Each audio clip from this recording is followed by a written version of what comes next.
Hello everyone, good morning, আসসালামু আলাইকুম। কেমন আছো সবাই? আশা করি অনেক ভালো আছো।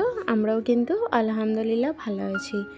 আমি তারা লাইফস্টাইল ডেইলি ব্লগে চলে আসলাম আর একটা নতুন ব্লগ নিয়ে।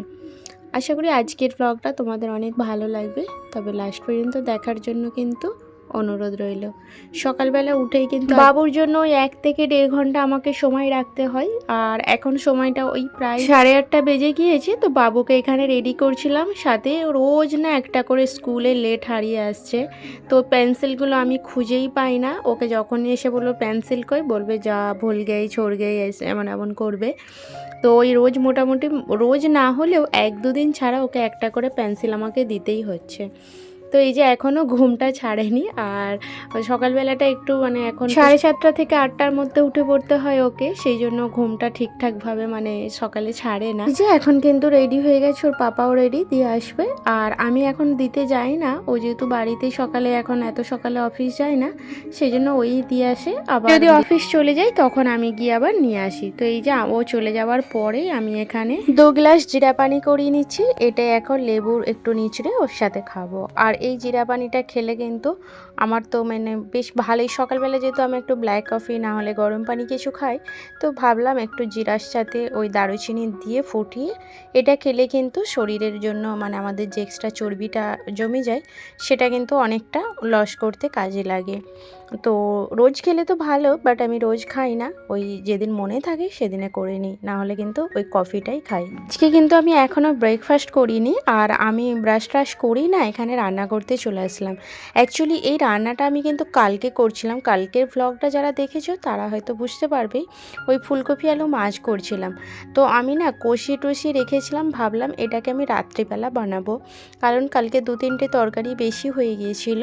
তো আমি কষিয়ে রেখেছিলাম যে দুপুরবেলা আমরা তো মা ছেলে এটা দিয়ে যাইক দিয়ে মানে 3টে ভাজি ছিল, বাঁধাকপির ভাজি ছিল, ডাল করেছিলাম, তো ওই সব দিয়ে খেয়ে নিয়েছিলাম। সেই জন্য আর না ফুলকপিটা বানিয়েছিলাম না, রেখে দিয়েছিলাম। তারপর রাত্রে তো রাজা দেখি না অফিস থেকে ওদের মানে খাওয়া দাওয়া করিয়েছিল, তো সেই জন্য বললো যে আমি বাড়িতে খাবো না, তো আমিও আর রান্নাটা করেছিলাম না, একদম ফ্রিজেই রেখে দিয়েছিলাম। তো এখন কিন্তু সেটা বার করে কষিয়ে মাছগুলো ছেড়ে রান্নাটা করে নিয়েছিলাম। তো রান্নাটা করে নিয়েছিলাম এই কারণেই, আজকে আমি ভাবলাম না একটু বেডরুমটা ডিপ ক্লিন করব। আর তার আগে বাবুকে স্কুলে নিতে চলে আসছি।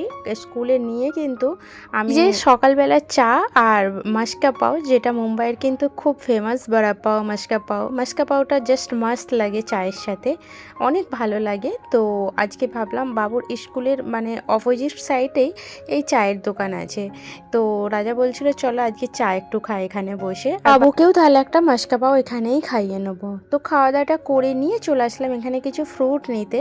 তো কিছু ফ্রুট নিয়েছি অল্প অল্প করে। অ্যাকচুয়ালি আমি ওই মানে আঙ্কেলের কাছ থেকে ফ্রুট নেই, কিন্তু ওনার কাছে না এত ফ্রুটের দামটা বেশি, একটু বেশি হলেও খেতে কিন্তু খুব টেস্টি ফ্রুটগুলো, তবে দামটা কিন্তু অনেকটাই বেশি। সেই জন্য না আমি অল্প অল্প করে আজকে নিয়েছি। ভেবেছি যখন ওই আমাদের মার্কেট বসে এক একটা ডেতে এক একটা মার্কেট, ওখানে একটু দাম কম হয়, তো ওখান থেকে নেবো বলেই অল্প করে ওখান থেকে নিয়ে আসলাম। আর সাথে কিন্তু আতা নিয়েছিলাম, 250 আতা, 50 টাকা নিয়েছিল, 200 টাকা কিলো আতা। আর আতাটা শুধু আমি একাই খাই না, বাবু খাই না, মানে রাজাও খাই না, তো সেই জন্য দুটো আতা নিয়েছিলাম, একটা একটু কাঁচা টাইপের ছিল আর একটা একটু পাকা ছিল। তো পাকাটা আমি আর ধৈর্য ধরছিল না, নিয়ে এসেই খেয়ে নিয়েছি। আমার আতা খুব ভালো লাগে খেতে। ওই যে বললাম রান্নাটা তো আমার হয়ে গেছে, আর আজকে বেডরুমটা একদম ডিপ ক্লিন করতে চলে এসেছি। আমার যেহেতু বেডরুমের মাথাটা মানে এই যে মাথার দিকের যে হেড এটা আছে দিওয়ালটা, ওই দিওয়ালটা পুরোটাই ভেলভেটের ডিজাইন আছে, আর ভেতরে কিন্তু ফাইবার কাঁচ লাগানো আছে। তো এইগুলো আমাকে মোটামুটি 15 দিন কি মানে 10-12 দিন ছাড়া তো পুরো দেওয়াল থেকে নিয়ে ডিপ ক্লিন করতে হয়। আর আমি তো এমনি রোজ কিন্তু আমার ঘরের যেখানে হাত যাই, ওই যে আমার এটা রয়েছে তোমার ডাস্টারটা আছে, ওটা দিয়ে আমি রোজই এমনি বাড়িঘর ক্লিন করে নিই। সেটা হয়তো যারা আমার ব্লগটা ডেলি দেখে তারা জানো আমি রোজই ঘর বাড়িটা আমার পরিষ্কার পরিচ্ছন্ন করে রাখি। বাট আজকে ভাবলাম দেশ থেকে আসার পর থেকে ডিপ ক্লিনটা খুব ভালো করে যে একবার করব, সেটা আর হয়নি। ওপরে একটু একটু দেখছিলাম লাইট জ্বালালে না এই কর্নারগুলোতে একটু ঝুলঝুল মনে হচ্ছিল। সেই জন্যই ক্লিন করছি। এই যে এখন বড় ডাস্টারটা আছে, এটা দিয়ে একদম উপরের দেয়াল সিলিং সব কিছু ভালো করে ক্লিন হয়ে যায়।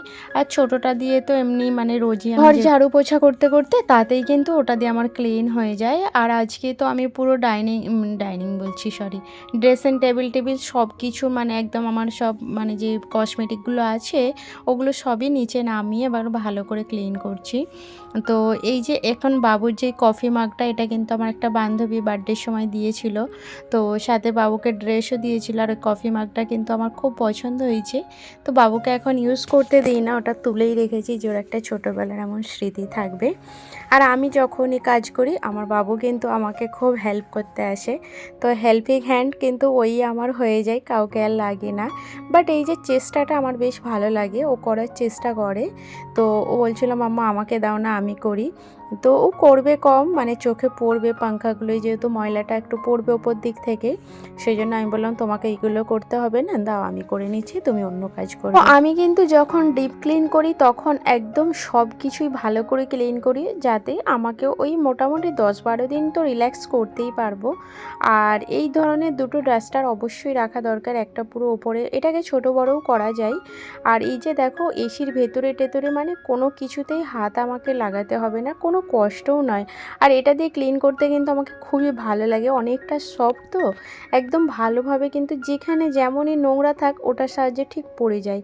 আর এই যে আমি ছোটোটা দিয়ে এখন চাদরটা, আমি কি উল্টোপাল্টা বকে যাচ্ছি যেন ভয়েস দিতে বসে, পর্দাগুলোকে ভালো করে ক্লিন করছিলাম। আর আমি পর্দাগুলোও কিন্তু রোজই এমনি মানে ক্লিন করার সময় করে নিই, আজকে যেহেতু ভাবলাম ডিপ ক্লিন করছি তো একেবারে সবটাই ভালোভাবে পরিষ্কার করছি।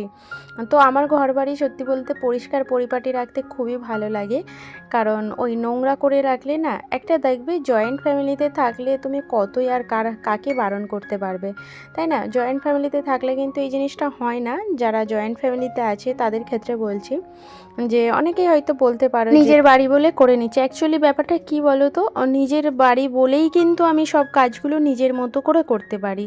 আর যখন জয়েন্ট ফ্যামিলিতে তুমি থাকবে দেখবে জয়েন্ট ফ্যামিলিতে কিন্তু নিজের মতো করে কোনো কাজ করা যায় না, সেটা কিন্তু পাঁচটা মাথা ঢুকে যায় সেখানে, তোমার কাজটা কোনো মতেই তাদের পছন্দ হবে না, যতই তুমি ভালো করে করো। কষ্টটা তো অবশ্যই আছে, বাট কষ্টটা দেখবে না, কাজটার কী করে প্রবলেম বার করবে সেটা দেখার জন্য অনেকে থাকে।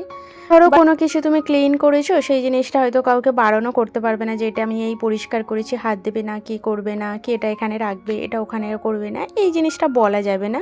সেই জন্য না সেই মনটাও উঠে যায় যে ধুর রোজ আর পরিষ্কার করব না।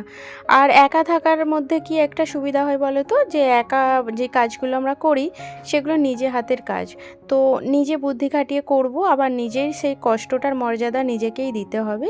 কারণ আমি জানি আমার এইটার পিছনে কতটা কষ্ট হয়েছে পরিষ্কার পরিচ্ছন্ন করতে।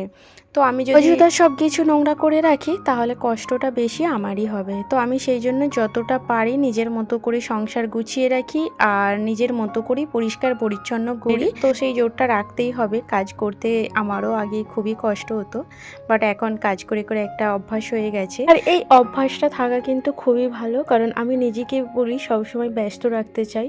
তো আমার ব্যস্ততা কিন্তু আমার এই কাজের মধ্যেই থাকে, তো আমি যতক্ষণ মানে কাজ করি ততক্ষণ নিজের মাইন্ড ফ্রেশ থাকে।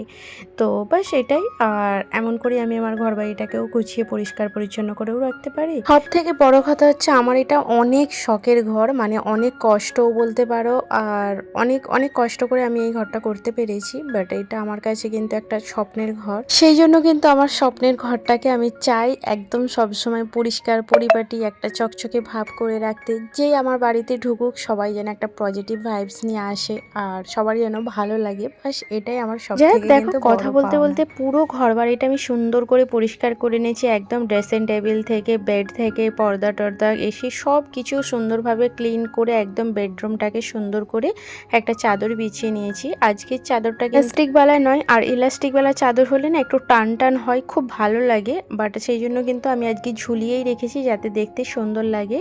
আর চাদর সবসময় দেখবে বিছানার একটা লুককেই চেঞ্জ করে দেয় যখন টান টান করে বেছানো থাকে, তো ইলাস্টিকওয়ালাগুলো হলে বেশি বেটার হয় আমার কাছে। আজকে মানে ওইটা বিছালাম বলেই সেই জন্য কিন্তু ইলাস্টিকটা লাগালাম না। আমার কাছে বেশিরভাগ সব চাদর চাদরগুলোই কিন্তু ইলাস্টিকওয়ালাই আমার। আগেও বলেছি এখনও বলছি, ঘর বাড়ি পরিপাটি সুন্দর রাখার জন্য কিন্তু কিছু আর্টিফিশিয়াল ফ্লাওয়ার তোমরা ইউজ করবে, এতে কিন্তু বাড়ির লুকটাই চেঞ্জ করে দেয়।